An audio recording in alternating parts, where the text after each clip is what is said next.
আসবে না।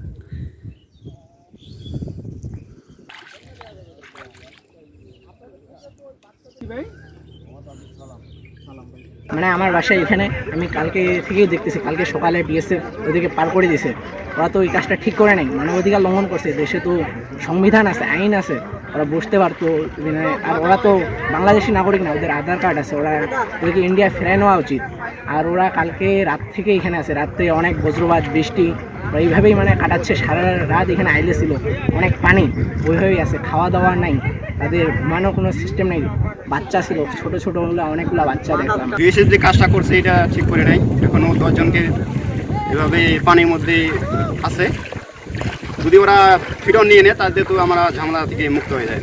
ওরা এখন অনেক কষ্টের ভিতরে আছে, জীবনযাপন করতেছে। গত 25 তারিখ সকালবেলা যে 10 জনকে এখানে পুষিং করা হয়েছে এর ব্যাপারে, তো তারা বলছে যে এরা বাংলাদেশি নাগরিক, তারা এটা দিতে প্রস্তুত না। আমি তাদেরকে বলেছি যে এটা স্ট্যান্ডার্ড ওয়ে না, এটা ইন্টারন্যাশনাল ল না। এটা ইন্টারন্যাশনাল ল হয়ে যদি এক দেশের নাগরিক যদি অবৈধভাবে অন্য দেশে থাকে তাকে পুলিশের মাধ্যমে ইন্টারন্যাশনাল ল মেনে তাকে হ্যান্ড ওভার করা উচিত। এইভাবে আমরা অ্যাকসেপ্ট করবো না। তারা এটা বাংলাদেশি নাগরিক ওরা ফেরত দিতে রাজি না। আমরা আমাদের অবস্থান অনড়, আমরা বলেছি যে না, আমরা এভাবে গ্রহণ করবো না, এটা অবশ্যই ইন্টারন্যাশনাল আইন অনুসারে হইতে হবে। তো তারা বলেছে যে তাদের হাইড কোর্টের সাথে কথা বলবে, বাট আমরা এই পজিশনে অনর যে আমরা অবৈধভাবে যদি আমাদের সীমান্ত দিয়ে কাউকে অনুপ্রবেশ করানো হয়, পুশিং করানো হয়, এটা আমরা এখানেও অ্যাকসেপ্ট করবো না এবং ভবিষ্যতেও আমাদের এবারের মধ্যে কোথাও আমরা অ্যাকসেপ্ট করবো না। তাদেরকে আমরা বলেছি তাদেরকে এটা নিয়ে যাওয়ার জন্য, হ্যাঁ, তারা এটা আশা করছি তারা এটা নিয়ে যাবে, বাট আমরা এদেরকে বাংলাদেশ অভ্যন্তরে প্রবেশ করতে দিব না। এই কথা আমি তাদেরকে বলেছি যে তোমরা তাদেরকে অবৈধভাবে এখানে ফেরত পাঠিয়ে দিয়েছো, এটা বৃষ্টির মধ্যে ছিল, গতকাল বজ্র হয়েছে, এটা ইনহিউম্যানিটেরিয়ান, এটা অমানবিক হয়ে যাচ্ছে। তোমরা মানুষকে এরকম বিপদের মধ্যে ফেলে দিতে পারো না। তাদেরকে আমি এই দাবি আমি উত্থাপন করেছি যে এরা মানুষ হিসেবে তাদের অধিকার আছে।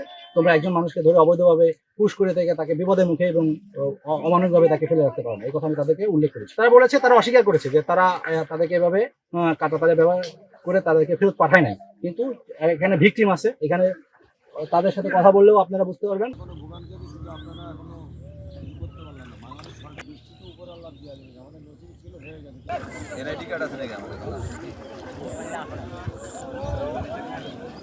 এখানে ইন্ডিয়ান বাংলা ভাষাভাষী এবং মুসলমান 10 জন, যাদের মধ্যে হচ্ছে 2 জন নারী, 3 জন শিশু এবং 5 জন হচ্ছে পুরুষ মানুষ। অমানবিকভাবে তারা তাদেরকে মারধরও করেছে এবং বাংলাদেশের দিকে ঠেলে দেওয়ার চেষ্টা করতেছিল। এই সময়ের মধ্যে বিজিবি বাধা দেয়। তো যেটাই হোক না কেন, তারা যদি এটি প্রমাণ করতে পারে যে তারা বাংলাদেশের নাগরিক এবং অবৈধভাবে ইন্ডিয়া বসবাস করে থেকে থাকে, সেটাকে আইনকানুনগত একটা ব্যবস্থা রয়েছে।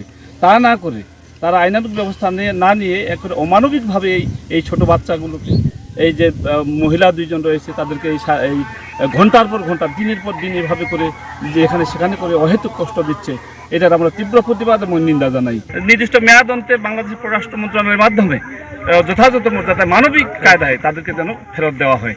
তদুপরি এইভাবে যেন অমানবিক কিছু তারা না করে, এটি আমরা ধিক্কার জানাচ্ছি, নিন্দা জানাচ্ছি।